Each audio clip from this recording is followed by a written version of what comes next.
this is BaronJ. How can I tell you to fuck off this morning? Okay, listen, I don't have a lot of time. I think something weird's going on, and it's incredibly important that you drop whatever you're working on right now and start working on Last Exile. How far have you gotten with that? Listen, buddy, I'm gonna tell you exactly what I told my friend Connor, Blue Drake 42, the guy who originally asked me to do Last Exile, what the status is on that review. Because, as I told him, I'm working on it. I'm not done with it yet. I haven't watched the whole series yet. So, you're gonna have to give me a bit, alright? For one thing, I don't even know who you are. You're calling me at like... Yeah, what time is it then? 6 o'clock in the morning. Why? Good God, why? I should not be awake right now. That doesn't fucking matter. It's a different timeline anyway. Listen, Connor's been acting weird. He just called me out of nowhere. You know he doesn't do that. I don't trust him at the moment. I don't think you should either. Just start watching Last Exile as soon as you friggin' can. Please, trust me. You have to trust me. I'm BaronJ. So I'm going to tell you right now, there are two main flaws with your argument. One, you're calling me in the morning at 6 o'clock when no human being should be awake on a phone that I don't usually give the number out to people. And on top of that, you claim to be BaronJ, which is a thing that I made up myself. So there's that. And then on top of that, I'm 90% sure you're probably a crazy person. So... Crazy person? Yeah. Says the guy talking into a TV remote. TV remote, like...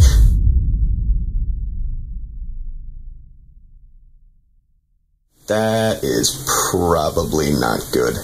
Hey everybody, it's BaronJ, and this is a weird one. In my experience, a lot of anime fans don't know about or remember Paranoia Agent, either because they're riding the Netflix anime train into the new age of the fandom, which is totally fine, by the way, the more the merrier, or strictly because it had an odd time slot and its run on Adult Swim's anime block was fairly sparse. However, I was the kid who stayed up super late on Saturday nights to watch all that crap, so I remember it. Ha! I guess I win or something. Whatever. Fucking commence the plot. From the pen of Satoshi Kon, author of such works as All This Crap, You Should Know Who the Hell That Is, comes an odd psychological urban myth of uncertainty, modern media, psychological trauma, and terror. Tsukiko Sagi is a character designer living in Japan. Following the massive success of her Hello Kitty-esque character Muromi, she finds herself in a bit of artist block after being pressured to create a new mascot. Naturally, she starts to tweak the fuck out. On the way home, she has an encounter with Schrodinger's homeless woman, and freaks the fuck out even more. After losing her shit, literally, she begins to realize, figuratively, that she's losing her shit. And on top of that, she injures herself trying to reclaim a drawing she dropped. And on top of that, ow.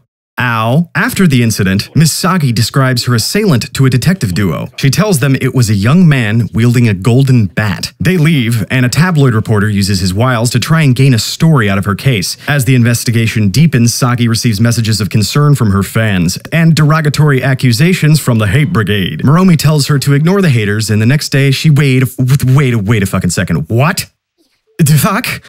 Oh, that's right, losing her shit, I forgot. Glossing over that adorable insanity, the tabloid reporter brings up some unwanted criticism and questions the existence of Sagi's assailant, but his super uncomfortable interview surfaces a memory she suppressed about the attack. Back with the detectives, Sagi testifies that the kid was wearing roller skates, and our creepy tabloid reporter tries to speak with her again at her apartment, finding her returning up the elevator. Helpful advice from BaronJ. If this happens to you, call the cops, or carry a gun. Shoot this motherfucker in the face. Meanwhile, through word of mouth and the internets, rumors intensify about a young kid on roller skates who wields a golden bat, smiling on as he brings down his weapon on helpless victims. Shonen Bato, or Little Slugger in the American dub, comes to Sagi's rescue by scoring a home run on tabloid pervert's cranium. He then reveals himself to Sagi and says, "Hello again."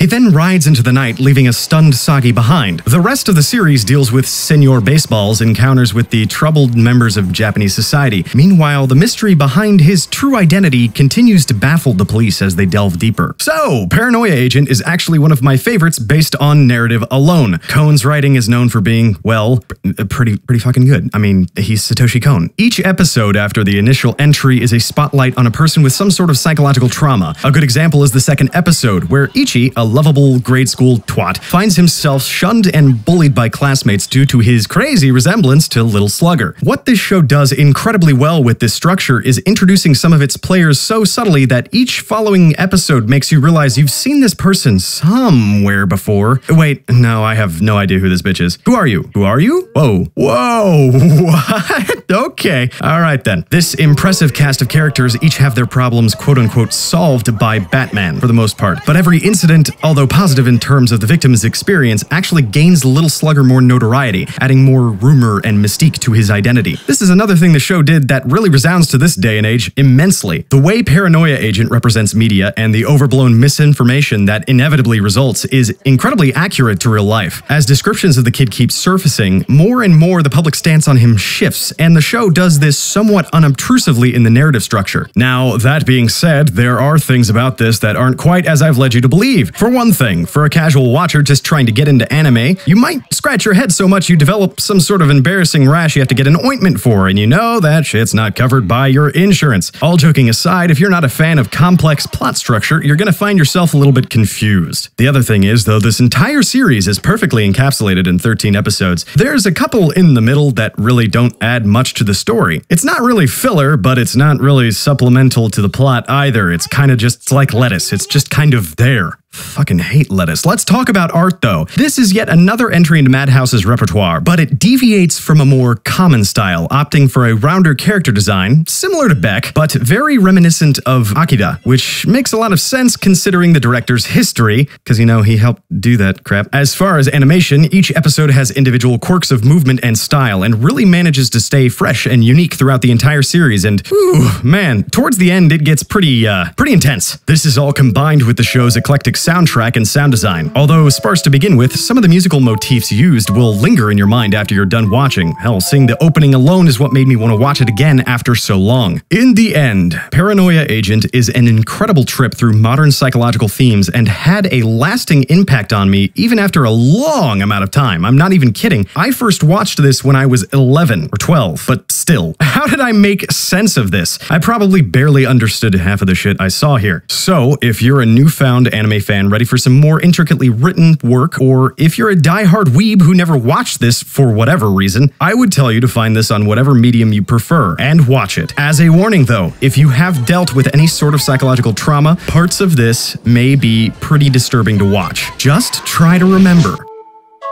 it's probably all in your head.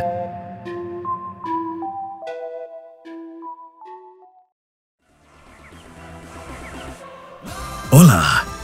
Here is el subscribe button. Here is the Facebook y el Twitter.